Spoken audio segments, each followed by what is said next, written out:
It's government in the medieval style, and modern Addis Ababa seems very far away. Even the bigger villages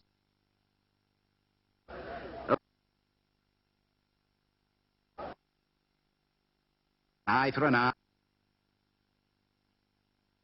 island village.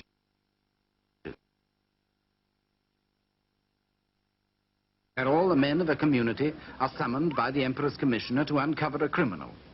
It's the village elders who make the investigation.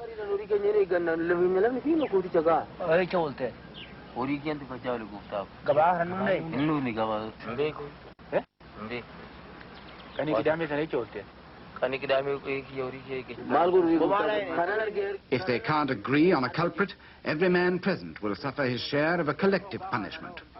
If the finger points to one man, he can expect short shrift.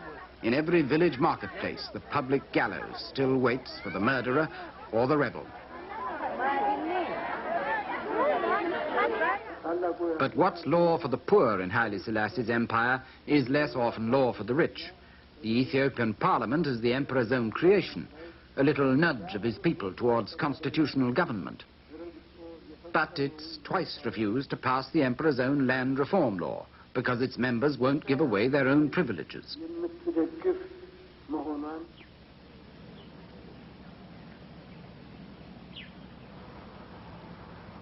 As the years go by, the emperor's step gets slower. He may live in some splendor himself, but he knows the Ethiopian peasant is still as poor as any in Africa. Yet he's paralyzed by the traditions he's inherited from 2,000 years ago. Landlords and princes dominate his parliament and hold the countryside in fee. The peasants own nothing, and at harvest time the landlords and their bailiffs come to demand their share of the crop.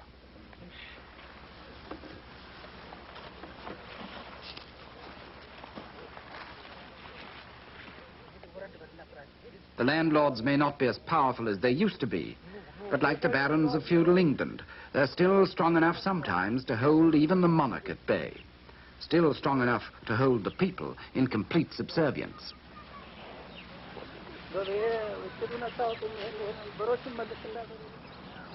Biggest of all the landlords is the Ethiopian church. History has made it inseparable from the empire, and now, as powerful as the great monastic orders of medieval Europe, it dominates the life of the Christian highlands.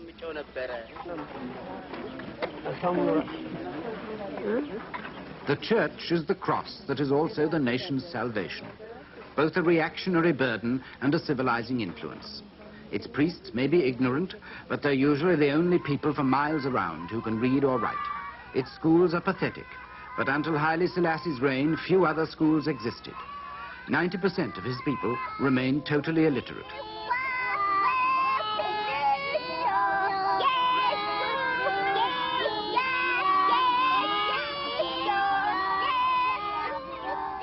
Nearly half the population of Ethiopia now is under the age of 15, and for Haile Selassie, their education has always been an obsession. He's taken personal charge of the Ministry of Education, sought teachers and money for more schools from half the countries in the world, and turned one of his palaces into a university. He's directly responsible for whatever schooling these youngsters get. But like everywhere else, the more they have, the more they want. School strikes and revolutionary slogans take command. And Haile Selassie's efforts are dismissed by the young as mere failure and repression. The educated middle-aged are rebellious too. They owe their privileges to the emperor as much as to anyone, but they whisper their discontent in the posh bars of Addis every night and can't wait for the old man to go. But the old man's still there, as shrewd and ruthless as ever. He still knows how to balance one force against another, playing off traditional resentments against novel discontents.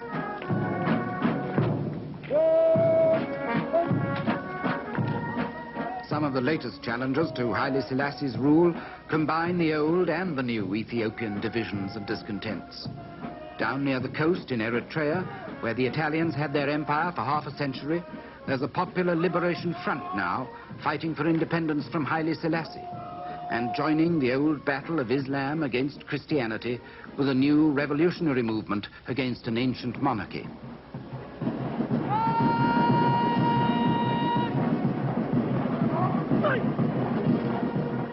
The emperor can send his army to deal with that. But it hasn't always been easy for him to deal with his army. His soldiers now are a far cry from the barefoot rabble that Mussolini's men destroyed nearly 40 years ago, and farther still from the medieval cavalry that won him his crown 20 years before that. But only 10 years ago, some of his soldiers tried to throw him out, and very nearly succeeded. It could happen again. The classic 20th century military coup d'etat against an aging ruler.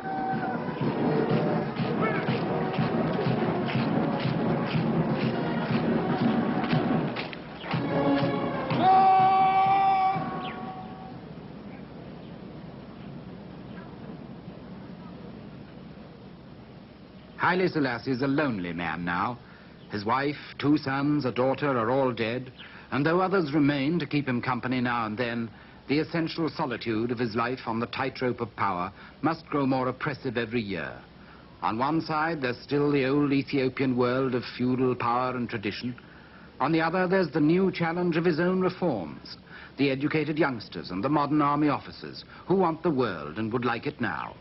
They're the upper and nether millstones which have ground many a good man exceeding small, especially in this century. To have survived them for the better part of 55 years in power is something unequaled by any ruler in the world today. No wonder the Lion of Judah has become one of the living legends of our time.